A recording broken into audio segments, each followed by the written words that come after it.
Depuis plus d'1 million d'années, sur le territoire de France, plus de 20 000 générations d'êtres humains se sont succédés. Nos ancêtres ont créé des œuvres d'art, bâti des villes et des villages, tracé des routes, érigé des cathédrales. Mais à côté de ces chefs-d'œuvre, ils ont laissé des traces plus discrètes de leur passage, d'infimes indices enfouis dans le sol depuis des siècles, oubliés de tous. Depuis 3 décennies, des archéologues spécialistes révèlent au monde ces trésors insoupçonnés. Leur terrain d'enquête, les nombreux chantiers d'aménagement qui s'ouvrent chaque année dans le pays. Tels des détectives, ils inspectent le sol avant le début des travaux, à la recherche de la moindre trace de présence humaine. Depuis 2004, un chantier pharaonique concentre l'attention de ces experts du sous-sol. La construction de près de 190 km de voies ferrées reliant Dijon à Mulhouse. Sur le tracé, une trentaine de sites à explorer a été recensée. Les plus récents datent du Moyen Âge et les plus anciens de 3000 ans avant notre ère.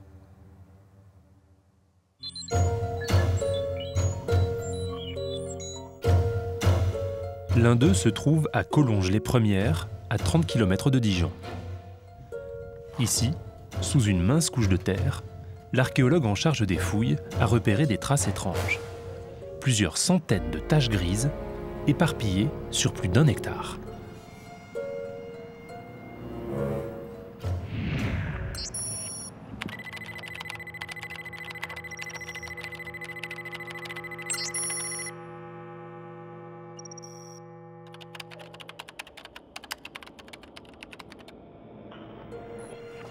Pour l'expert, ces traces grises constituent de précieux indices.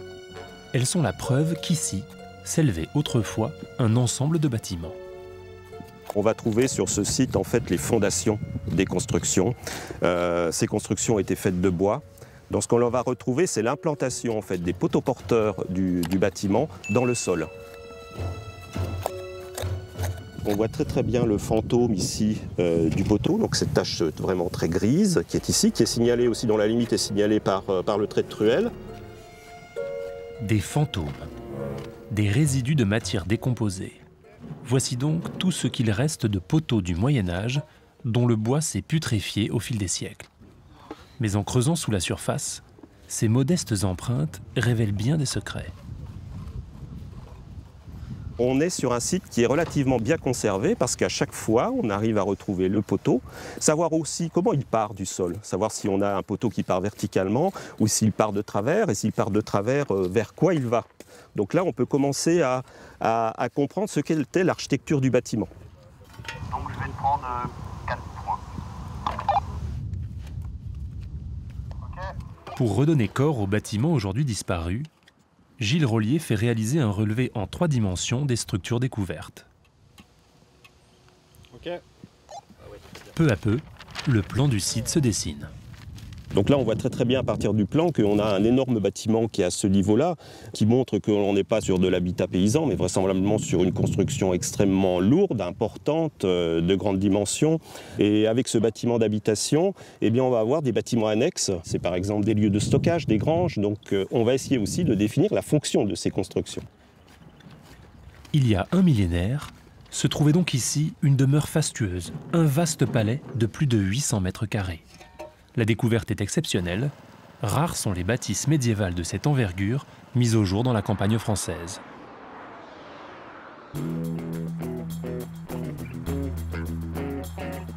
Grâce au travail des archéologues, le territoire français offre un nouveau visage. Sous les grands chantiers d'aménagement apparaissent les empreintes d'anciennes habitations, de fermes, de nécropoles. À partir de ces infimes indices, les bâtiments disparus rejaillissent de terre en 3 dimensions. Ils révèlent la manière dont vécurent nos ancêtres et contribuent même parfois à briser certaines idées reçues. L'image d'Épinal de l'époque gauloise, c'était un Gaulois en général très chevelu avec une longue moustache qui était devant sa hutte circulaire, très petite au demeurant, avec sa famille, et la hutte était évidemment à l'orée d'un bois. On se rend compte que la réalité était totalement différente.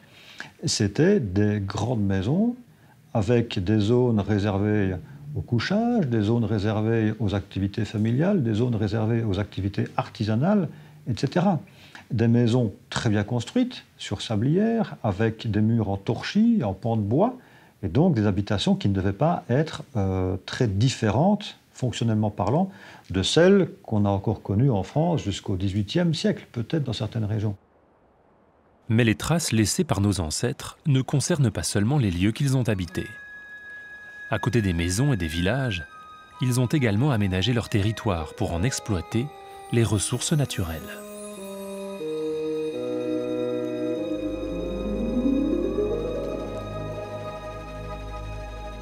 À Laon, en Picardie, l'agrandissement d'une carrière non loin du rivage de l'Oise offre aux experts de l'archéologie un nouveau terrain d'enquête.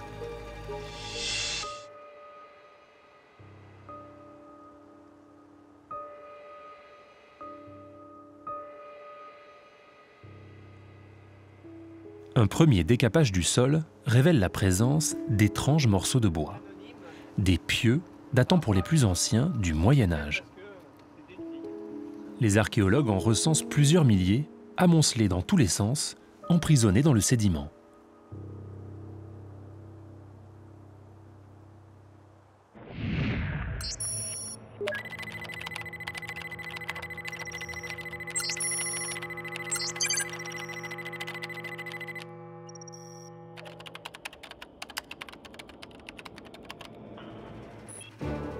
Spécialiste du bois, la xylologue va tenter de faire parler ces singulières pièces à conviction.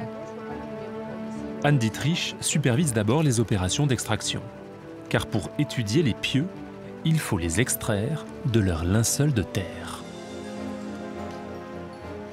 On ne peut pas tout fouiller parce qu'on a des milliers de pieux, donc on a choisi là de fouiller des tronçons de 4 mètres de long, ce qui fait à peu près une trentaine de pieux à chaque fois.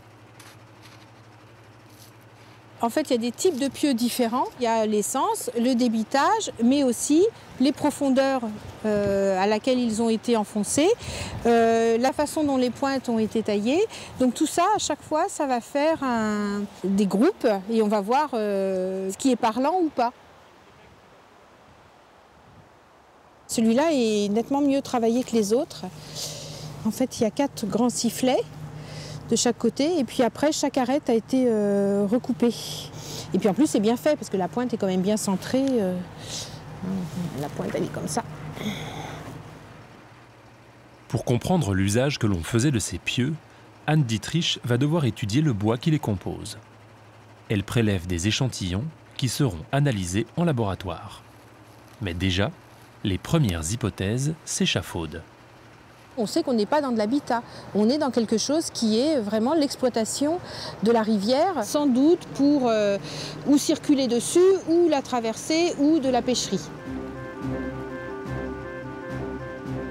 À quelques mètres des lignes de pieux, de nouveaux indices sont mis au jour. Des hameçons en métal et des centaines de galets percés de trous. Après inspection, il pourrait s'agir de poids destinés à lester les filets de pêche. Un peu plus loin, la xylologue et son équipe font une autre découverte exceptionnelle, une nasse à poissons. Abandonnée ici il y a plusieurs centaines d'années, elle réapparaît aujourd'hui presque entière, dans un parfait état de conservation. Toutes les matières organiques ont besoin des mêmes conditions de conservation, ce qui veut dire sans oxygène. Et le meilleur moyen sous nos climats de ne pas avoir d'oxygène, c'est d'avoir un terrain très compact et humide. Parce que l'eau empêche finalement l'oxygène d'arriver. Et là, c'est le cas. Cette argile a conservé l'humidité beaucoup mieux et en plus a empêché l'air, l'oxygène donc d'arriver sur la surface de la nasse. Et ça a conservé le bois. On ressent très bien le geste de la personne qui a fabriqué la nasse. Donc c'est une technique cordée qui fait la trame, hein, donc on a des montants, et puis un petit peu comme pour faire un panier, on a une trame et on voit très bien, par exemple, on voit que c'est un droitier qui a fait la technique pour passer le fil. Ce sont des professionnels, ce sont des vanniers, on dirait maintenant. Des vanniers, des hameçons, des lestes de pierre, les pièces du puzzle s'assemblent une à une. Au Moyen-Âge, les hommes pratiquaient ici une pêche très organisée, quasi industrielle. Accolés les uns aux autres, les milliers de pieux servaient quant à eux à guider les poissons jusqu'au piège où ils étaient capturés.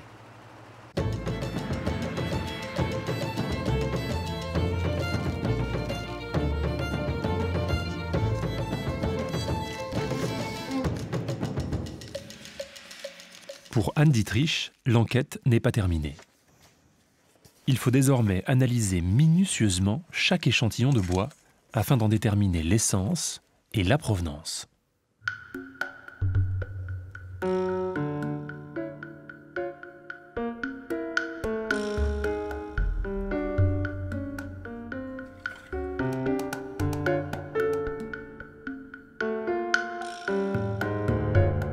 Alors là, j'essaye de trouver les indices en fait anatomiques qui, dans le bois, permettent de déterminer l'essence et donc de savoir de quel bois est fait le pieu là qui est concerné. Donc on se promène dans les fibres, alors on les suit et on regarde surtout comment chaque fibre communique avec sa voisine. Et puis aussi, chaque cellule n'a pas la même forme. Suivant les espèces, il y en a des longues, des courtes, des grosses, des à parois plus ou moins épaisses, des pointues. Il y a vraiment toutes les formes. Après avoir vu différents pieux, on peut dire que l'ensemble des lignes de pieux qu'on a vues sur le terrain n'est pas homogène. Il y a vraiment quelques pieux en chêne, mais la plupart sont en hêtre. Et puis maintenant, on sait aussi qu'il y en a en frêne et en érable. Ce qu'on ne pouvait pas dire, évidemment, à l'œil nu, comme ça, sur le terrain. Un autre indice interpelle la chercheuse. La majorité des pieux présentent un bois tendre et poreux. C'est bien typique des forêts qui sont le long des cours d'eau. Ça laisse penser que, sans doute, on a exploité vraiment la forêt riveraine, c'est-à-dire celle qui pousse au bord de l'eau, et non pas qu'on n'est pas allé chercher des bois d'ailleurs. On est certainement dans un milieu très exploité. Il paraît comme ça très naturel, mais en fait, pas du tout. C'est un milieu très exploité, certainement très riche pour la faune et la flore, mais c'est la faune qu'on est venu chercher là. Alors ça peut être des coquillages, ça peut être des écrevisses, ça peut être des poissons, ça peut être des grenouilles, ça peut être des oiseaux aussi, et puis tout plein de petits mammifères qui vivent de l'eau ou près de l'eau. Et donc, il est évident qu'on est dans un milieu très anthropisé, c'est-à-dire où l'homme est très présent, même s'il n'a pas habité là. Des pêcheries, des barrages, des ponts, les aménagements en bois de l'époque médiévale se multiplient dans les grandes vallées fluviales. Sur les sites de fouilles, les archéologues ont même fait des découvertes étonnantes. Des moulins à eau dotés de roues crantées et d'arbres à cames. Des mécanismes complexes qui révèlent à quel point la société médiévale était ingénieuse, à 1000 lieues de la période sombre que l'on se plaît à décrire. Ce sont des systèmes techniques extrêmement compliqués qui ont été mis en œuvre et qui montrent une maîtrise très aboutie, très importante, de non seulement la conception, mais aussi de la réalisation de ces systèmes-là. Et c'est ça qui est extrêmement intéressant, c'est que même si on le savait quand on regarde les cathédrales gothiques, par exemple, même si on savait que ces gens étaient capables de prouesses architecturales incroyables, ces prouesses architecturales, elles se reflètent aussi dans les choses beaucoup plus quotidiennes. Grâce aux experts, les savoir-faire ruraux et paysans, longtemps mal connus et mal considérés, reprennent leur juste place dans l'histoire du progrès technique. Mais le passé de notre pays ne s'écrit pas seulement dans les campagnes. Sous le bitume des villes, des millénaires d'histoire attendent également d'être révélés. Depuis 30 ans, les archéologues spécialistes fouillent dans le passé de l'une de ces villes chargées d'histoire, Reims. Dans le sous-sol de la ville, les vestiges de l'époque gauloise, de la période romaine, du Moyen-Âge se superposent tel un millefeuille. Et l'histoire se lit à la verticale. Après la conquête de César, comme partout ailleurs, les Romains ont construit de larges voies de circulation, bâti des forums et des thermes, développé des quartiers artisanaux. Mais au-delà de ces changements architecturaux, comment la conquête romaine a-t-elle influencé les hommes? Ont-ils été obligés de se plier brutalement au mode de vie de leurs occupants, ou ont-ils au contraire assimilé progressivement cette nouvelle culture? Pour le savoir, les archéologues disposent d'un allié de taille, la céramique.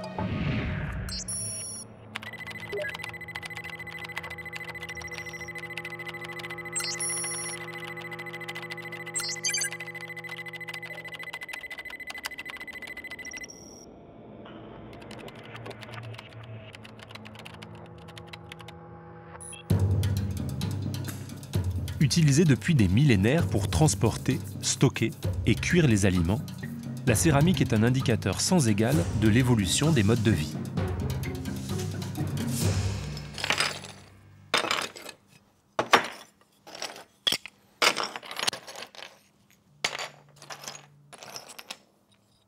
Une multitude de fragments a été retrouvée dans les entrailles de Reims. C'est à Pierre Matelard qu'il incombe d'étudier ces nombreuses pièces à conviction. La simple présence d'un bord lui permet d'imaginer la forme de l'objet. L'observation minutieuse de la texture lui donne ensuite des indications sur sa fonction.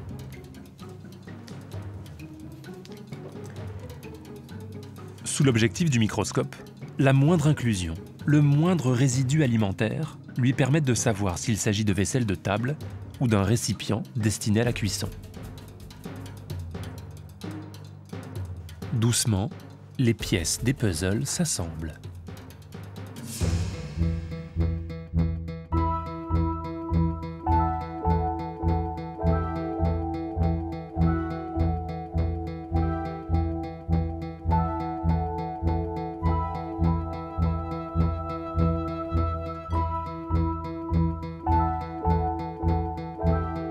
Cet ensemble de vaisselle présente régulièrement des résidus alimentaires qui ont carbonisé, qu'on appelle les caramels alimentaires. Et au vu des formes, mais aussi des pâtes riches en éléments de quartz, qui permettent une meilleure résistance au choc thermique, constituent la vaisselle destinée à la cuisson, que ce soit pour les légumes ou pour les viandes.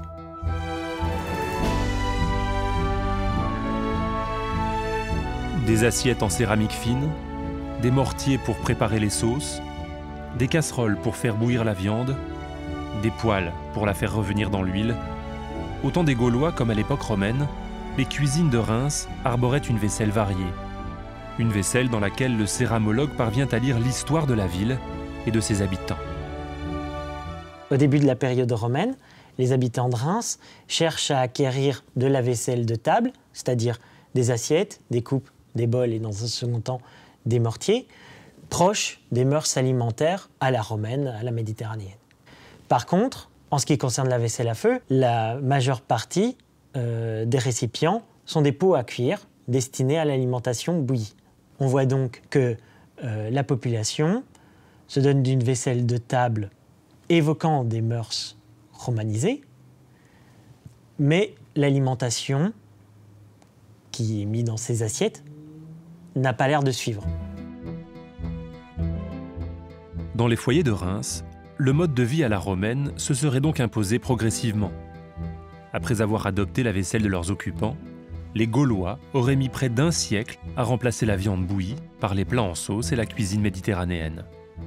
Les assiettes disparaîtront encore plus tard, lorsque les Rémois se mettront à manger directement dans les plats, comme on le faisait à Rome.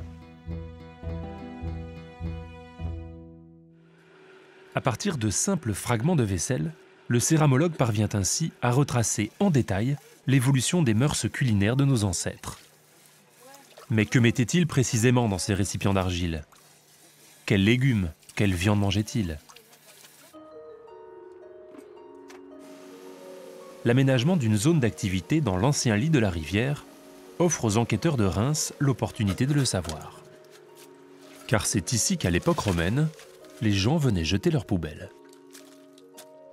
Enfouis sous la nappe phréatique, dans une terre gorgée d'eau, les déchets des habitants de Reims-la-Romaine ont traversé les siècles et réapparaissent aujourd'hui dans un parfait état de conservation. Parmi ces restes organiques se trouvent des éléments minuscules mais pourtant essentiels, des graines. Faire parler ces infimes indices, c'est la mission de Véronique Materne, carpologue spécialiste de la région de Reims.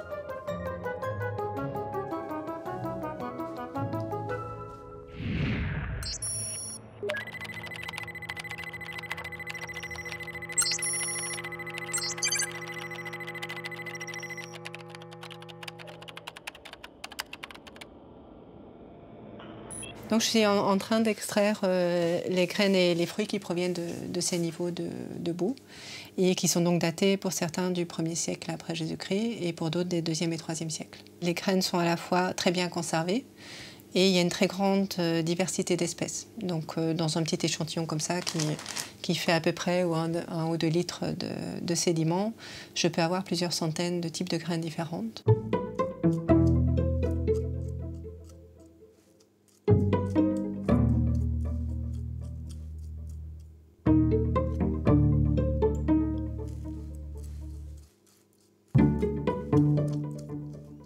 Donc là, j'ai un type de graine allongée avec des grandes cellules assez caractéristiques qui ne devraient pas être trop difficiles à identifier.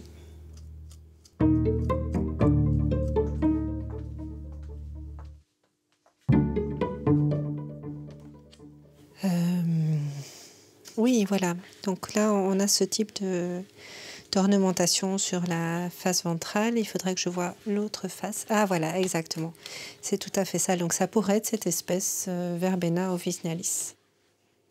Verveine, pêche, mûre, chou, chaque graine, chaque pépin de fruit consommé par nos ancêtres retrouve son identité. Et parmi les nombreux échantillons étudiés, certaines espèces se révèlent particulièrement intéressantes. Ça, c'est une espèce très rare, c'est de l'amande. Donc elle se distingue de la prune par une forme plus allongée, la présence d'une grande crête là, et puis des petits trous qui correspondent au passage des vaisseaux. Donc ça, c'est une espèce très très rare. Il faudra que je vérifie, mais c'est peut-être la seule mention de l'espèce qu'on a dans la région. Ah, très intéressant, c'est vraiment du beau matériel. Donc ça, c'est une écaille de pin-pignon. Donc là, c'est une des écailles du cône. Après inspection de tout le matériel, Véronique a désormais une vision plus précise de la société rémoise à l'époque romaine. Il y a vraiment un apport de plantes qui correspond à de nouvelles habitudes alimentaires. Donc c'est le cas notamment d'espèces comme l'olive, qui est forcément importée, ou bien de l'amande. Et il y a également des épices de provenance plus lointaine, soit de la sphère méditerranéenne, soit même de provenance orientale, comme le cumin, la coriandre. Et la présence d'espèces de provenance aussi lointaine rend compte en fait de la présence à Reims d'une population aisée qui pouvait se permettre d'importer ces produits et de se les procurer. Poivre, cumin, coriandre, menthe, origan. Au temps des Romains, Reims était donc une ville riche, où l'on appréciait une cuisine très assaisonnée et très épicée. Mais dans les sous-sols de Reims, d'autres indices inattendus ont été récupérés, des ossements d'animaux. Qu'il s'agisse de déchets de boucherie, de restes de repas ou de carcasses d'animaux domestiques, ils vont permettre aux spécialistes de compléter leur découverte sur la vie quotidienne des habitants.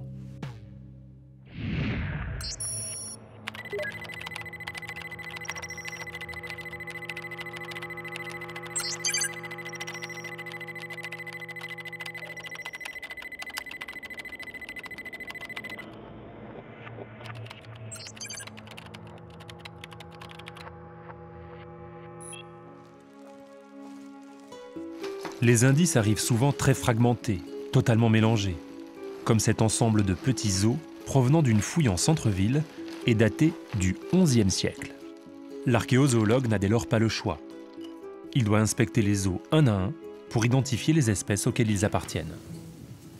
Alors là, on a un petit os intéressant. Là, il s'agit d'un plat de côte de bœuf qui a été découpé, mis en pièces, probablement pour mettre en pot à bouillir, hein, et ça, comme ça pouvait se faire. Et puis ce qui est intéressant, c'est aussi qu'on a toute une série d'incisions fines, hein, qui montrent bien qu'on a déviandé. C'est vraiment le déchet culinaire typique.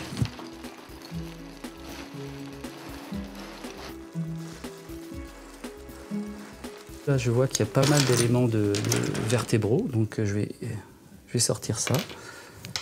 Les cervicales, des vertèbres thoraciques.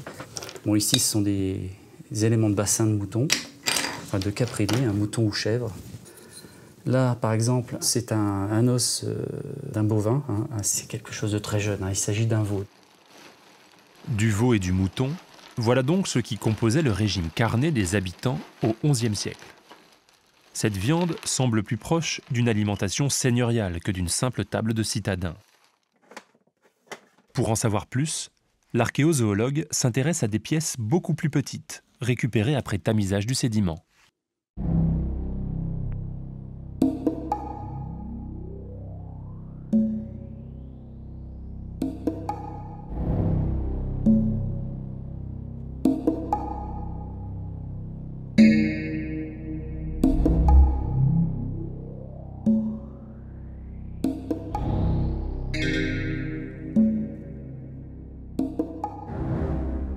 Sur les sites archéologiques datés du Moyen-Âge ou de la Renaissance, il y a énormément de restes de poissons. Je vois à peu près ce qu'il y a. Il y a quelques espèces marines, un peu d'anguilles, et j'ai de la lauze aussi, et puis un peu de poissons de la famille des carpes, si vous voulez, des cyprinidés. Voilà. Donc beaucoup plus de poissons d'eau douce que de poissons marins, en tout cas pour l'instant. On ne retrouve pas les mêmes espèces selon les catégories sociales.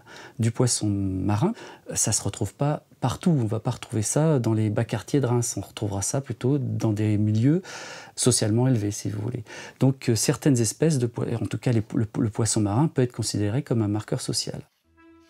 Pour l'archéozoologue, il n'y a donc aucun doute. Au Moyen-Âge, un quartier chic s'érigeait dans le centre-ville de Reims. Un quartier où l'on pouvait s'offrir une alimentation haut de gamme, digne des plus grands seigneurs. Mais l'analyse d'échantillons plus récents révèle une évolution étonnante. L'alimentation semble se modifier radicalement au cours du Moyen-Âge. Le quartier aurait progressivement perdu de son standing.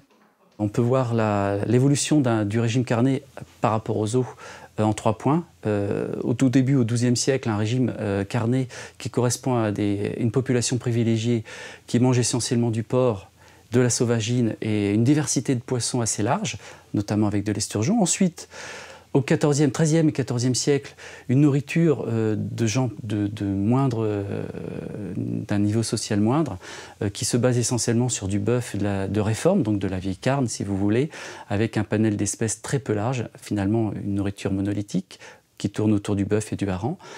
Et on pourra dire la même chose pour le XVe siècle, avec la différence près qu'à cette période-là, on y observe une consommation d'animaux assez particulière, puisqu'on consomme de temps en temps du chien et de l'âne, qui sont des espèces peu consommées ou pas consommées à l'époque, qui en fait traduit la présence d'un événement particulier tel qu'une famine ou d'un siège. Si les échantillons récupérés en ville sont révélateurs de l'alimentation des hommes d'autrefois, ceux récoltés dans les régions rurales fournissent des renseignements précieux sur l'évolution de l'élevage.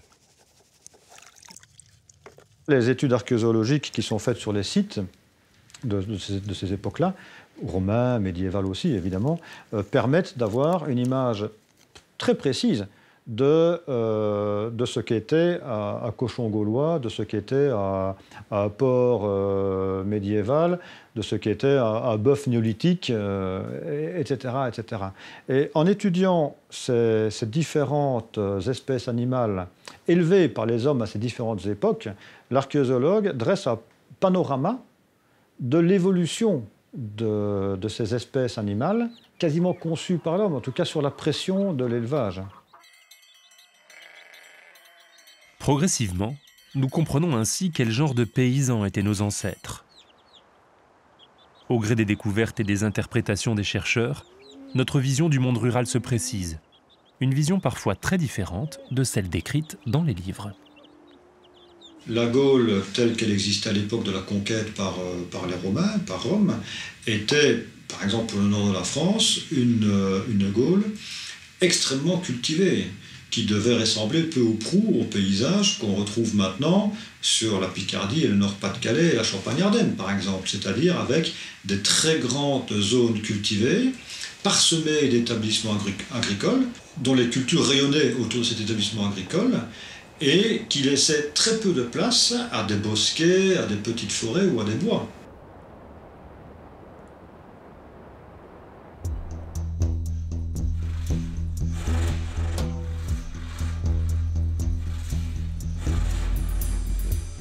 Grâce au travail des archéologues spécialistes, nous pouvons désormais pénétrer dans les maisons des hommes et des femmes qui peuplèrent la France avant nous.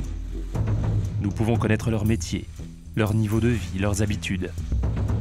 Mais que savons-nous de leur identité? Qui étaient-ils? Comment ont-ils vécu? De quoi sont-ils morts?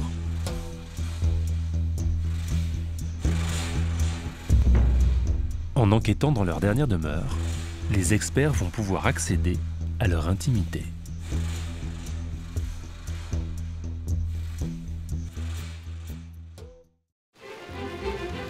L'enquête se poursuit donc 6 pieds sous terre. À Brive-la-Gaillarde, sous le parvis de l'église, un vaste cimetière a été mis au jour. 500 tombes datées du 6e au 18e siècle, dissimulées sous le bitume. Dans le secteur nord de la nécropole, des sarcophages du Moyen-Âge sont dégagés. La plupart semblent avoir été pillés, mais l'un d'eux possède encore son couvercle de pierre.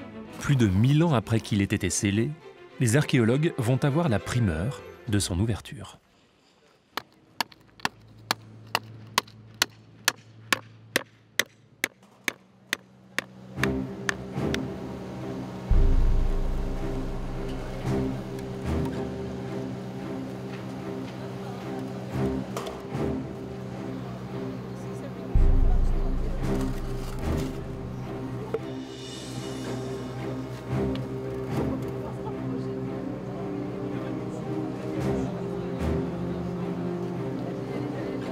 J'aimerais vous pousser un petit peu parce qu'il y a la pelle mécanique qui arrive. On va attraper le sarcophage.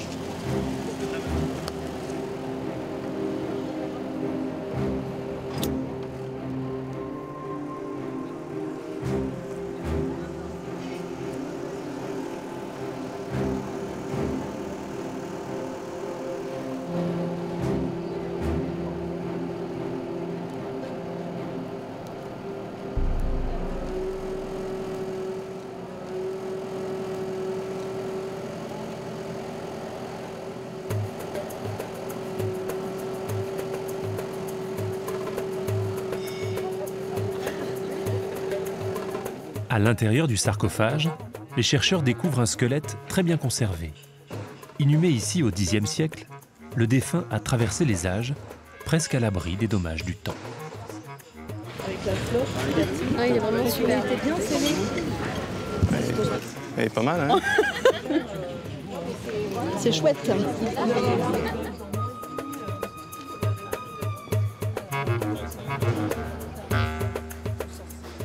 Le fait d'assister à ça, c'est pas si fréquent parce que bah voilà, normalement, ils sont déjà remplis de terre.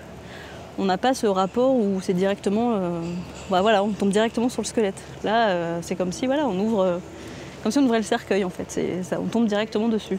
On est vraiment les premiers à le voir depuis qu'il a été déposé ici. Dans la nécropole, la plupart des autres tombes sont dépourvues de couvercle. Les os sont ensevelis sous une épaisse couche de terre qu'il faut retirer doucement, centimètre après centimètre, jusqu'à dégager entièrement le squelette. Tous ces défunts ont-ils été inhumés à même la terre, ou les avait-on placés dans un cercueil qui se serait décomposé au fil du temps? Alors, qu'est-ce qu'on va avoir à dire sur toi, petit bonhomme? La position des corps est le premier indice pour mieux connaître les conditions d'inhumation. Là, on a l'impression qu'il y a juste ces pierres.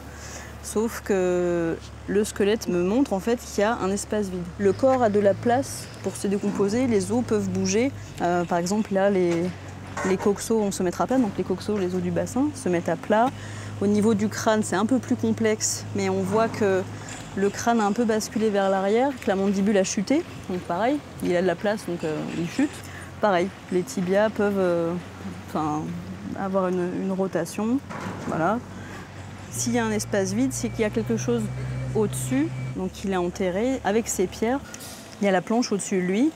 La terre ne vient pas directement sur lui, donc le squelette peut prendre de la place pour se décomposer. Une planche de bois recouvrait donc cet individu lorsqu'il a été enterré. Une planche qui s'est depuis décomposée, laissant la terre recouvrir le corps.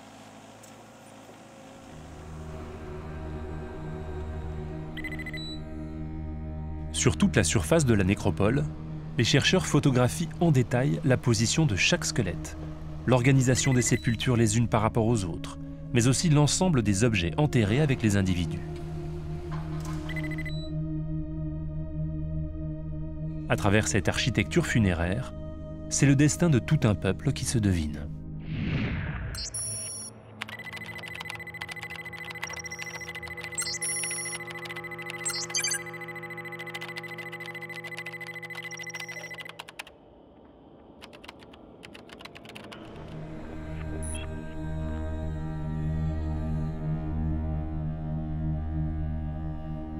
Relier le monde des morts à celui des vivants, c'est la mission de Marie Frossiel, spécialiste des pratiques funéraires. Sa méthode ? Analyser les armes, les outils, les bijoux récupérés dans les tombeaux pour dresser un portrait robot des individus inhumés.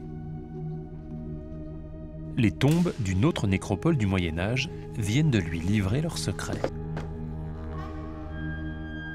Alors il y a un certain nombre d'objets d'armement, une épée longue, un scramasax qui est un couteau long. C'est un individu qui est enterré avec une ceinture. Donc ça c'est la boucle de ceinture qui portait à la taille avec des grenats, qui est un modèle du début du VIe siècle, qui est normalement un objet de grande valeur. Et à l'arrière de sa ceinture, il avait également eu une aumônière. Donc l'aumônière, c'est une bourse en cuir. Ici, on a encore les traces de cuir qui ont été conservées, et à l'intérieur de laquelle on a trouvé donc, des petits objets de tous les jours. L'épée est quand même un symbole d'un statut social élevé. On a affaire à un guerrier et a priori, dans la hiérarchie des personnes enterrées dans la nécropole, on est dans les couches sociales les plus hautes. Et notamment quand on a ce type d'objets, par exemple dans ces techniques décoratives encloisonnées, qui sont des objets riches en fait. L'avantage aussi de cette tombe, et puis c'est lié au fait que ce soit un individu riche, c'est qu'on lui a déposé 2 monnaies en argent dans la bouche, et que ces monnaies en fait nous donnent une datation très précise sur la tombe. C'est des monnaies qui ont été frappées à Byzance dans les années 525.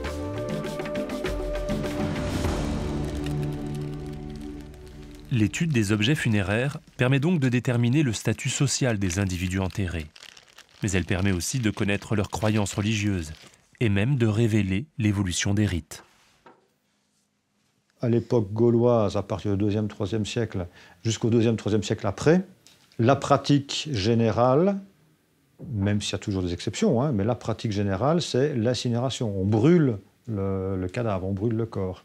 On en récupère les éléments et on les place avec soin dans une urne ou dans un petit coffre, qu'après on inhume avec du matériel pour l'accompagner. Par la suite, ça change. À partir du 3e siècle après Jésus-Christ, là, on abandonne la pratique de l'incinération et on adopte la pratique de l'inhumation. Donc là, on enterre le corps, soit en pleine terre, soit dans un cercueil, soit dans un linceul, soit dans un coffrage en pierre, en bois, peu importe. Là, il y a des pratiques qui changent. Pendant des siècles, les défunts sont encore enterrés avec des objets, des parures, des bijoux. C'est le christianisme qui va bouleverser les pratiques. Progressivement, les tombes deviennent moins monumentales, les signes de richesse disparaissent et les morts sont inhumés de la manière la plus simple. Mais parmi les indices d'une fouille, ceux qui racontent le mieux les histoires des hommes sont les squelettes eux-mêmes. À Brive-la-Gaillarde, les experts identifient et numérotent chaque ossement humain avant de les emporter au laboratoire.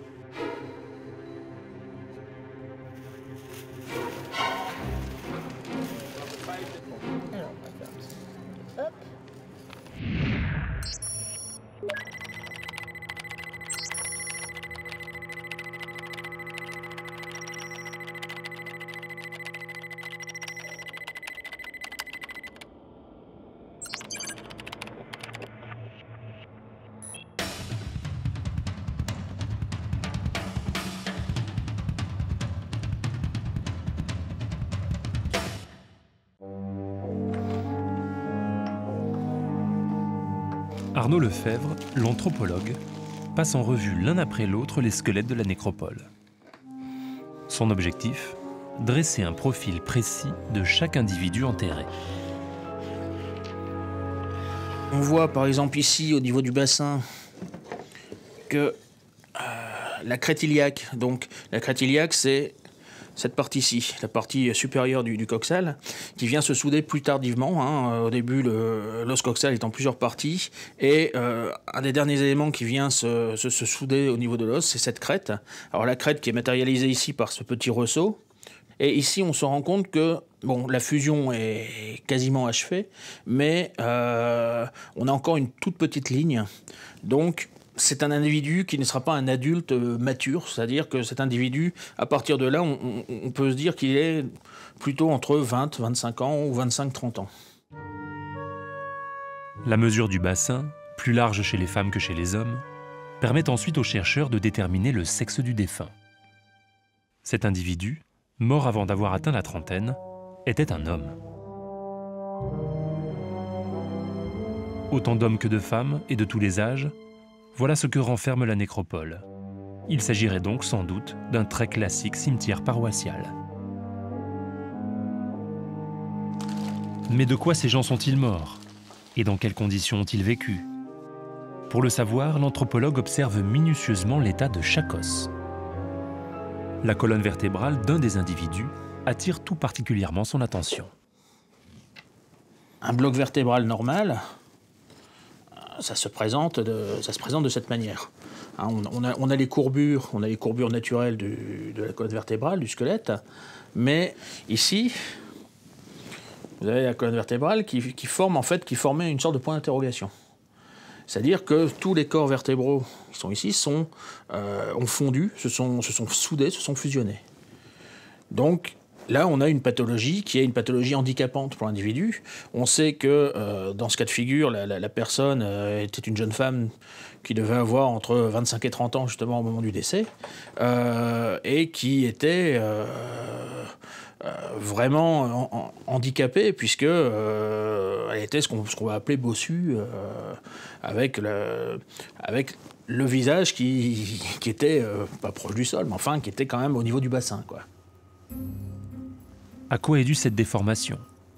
Est-elle à l'origine de la mort de cette femme? Pour poursuivre son enquête, l'anthropologue doit faire appel à un autre spécialiste, le paléopathologiste.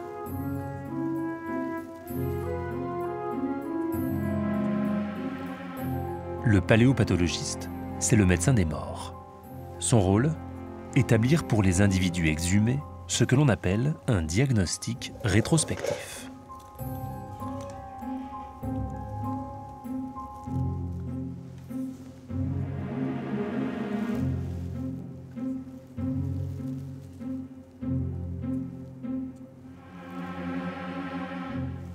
Alors là, ici, on voit très bien la destruction de une ou deux ou trois vertèbres. Et ensuite, qui ont fusionné. Ici, la destruction vertébrale et la fusion vertébrale, ça semblerait plutôt lié à un processus infectieux. Une infection osseuse, mais laquelle? Pour affiner son diagnostic, le paléopathologiste demande des examens complémentaires. Les éléments vertébraux sont passés un à un au scanner.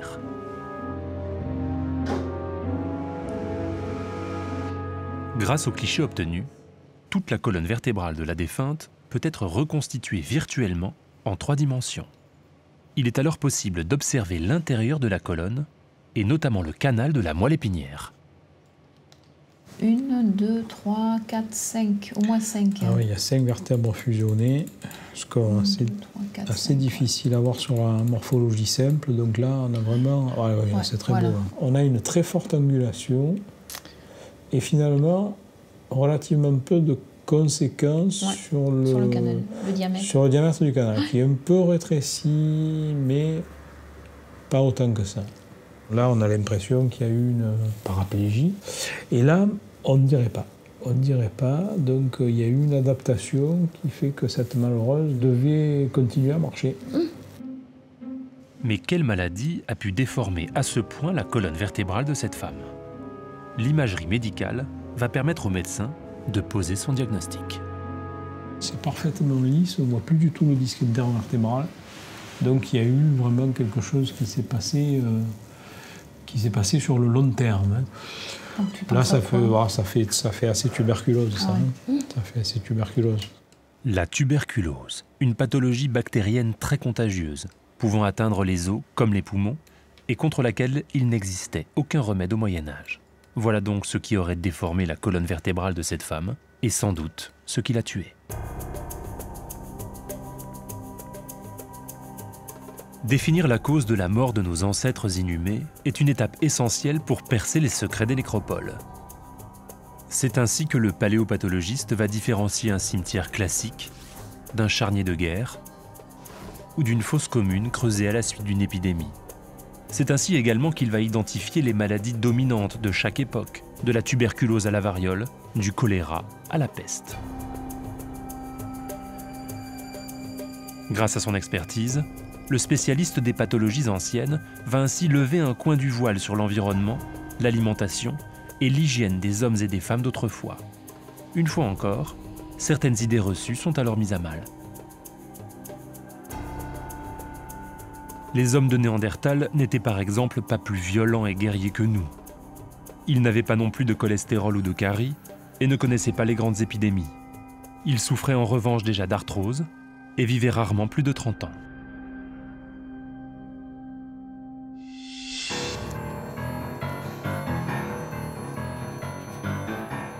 Pour achever l'enquête, pour savoir précisément qui étaient nos ancêtres, il reste encore une étape à franchir. Pénétrer dans leur intimité la plus profonde, leurs gènes. Marie-France de Guilloux est paléogénéticienne. Sous ses yeux, les restes de 3 individus, 2 femmes et un enfant, retrouvés ensemble dans un unique sarcophage. Quels liens de parenté unissent ces 3 personnes? L'une des femmes est-elle la mère de l'enfant? Pour le savoir, la spécialiste utilise la même méthode que celle employée dans les enquêtes criminelles. Elle va récupérer l'ADN des victimes à partir de vestiges particulièrement résistants aux dommages du temps, leurs dents.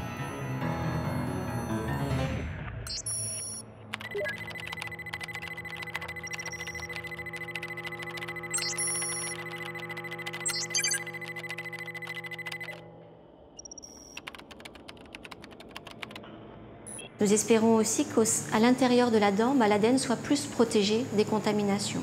Donc en fait, dans notre environnement, il y a de l'ADN humain omniprésent, partout. Donc ce sont des molécules vraiment très volatiles qui sont présentes partout et puis qui peuvent à tout moment contaminer l'ADN réellement endogène qui est vraiment présent à l'intérieur de l'échantillon.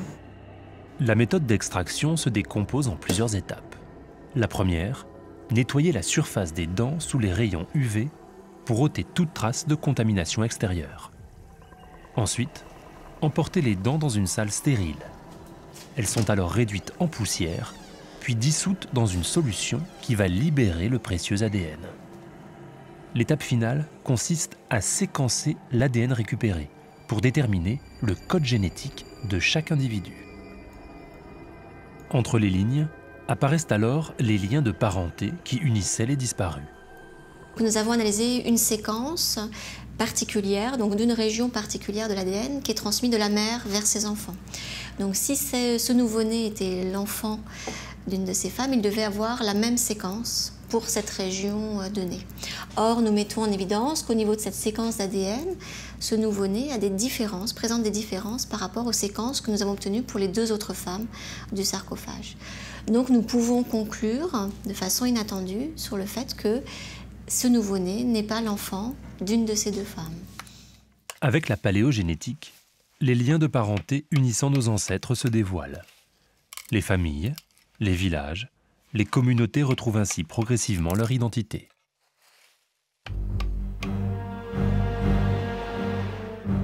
Partout en France, dans les campagnes les plus reculées comme au cœur des grandes villes, les chantiers d'aménagement ouvrent une fenêtre inédite sur notre passé. Avant qu'elle ne soit détruite à jamais par les lames des pelleteuses, les traces laissées par nos ancêtres sont étudiées in extremis par les experts de l'archéologie. De leur code génétique à leurs habitudes alimentaires, de leur état de santé à l'apparence de leur maison, les hommes et les femmes qui nous ont précédés nous livrent ainsi progressivement des bribes de leur quotidien. Grâce à la science, les experts nous rapportent une nouvelle histoire de notre territoire. Une histoire parfois très différente de celle enseignée dans les livres, une histoire sans cesse remaniée par de nouvelles découvertes, une histoire intime, vivante, la nôtre.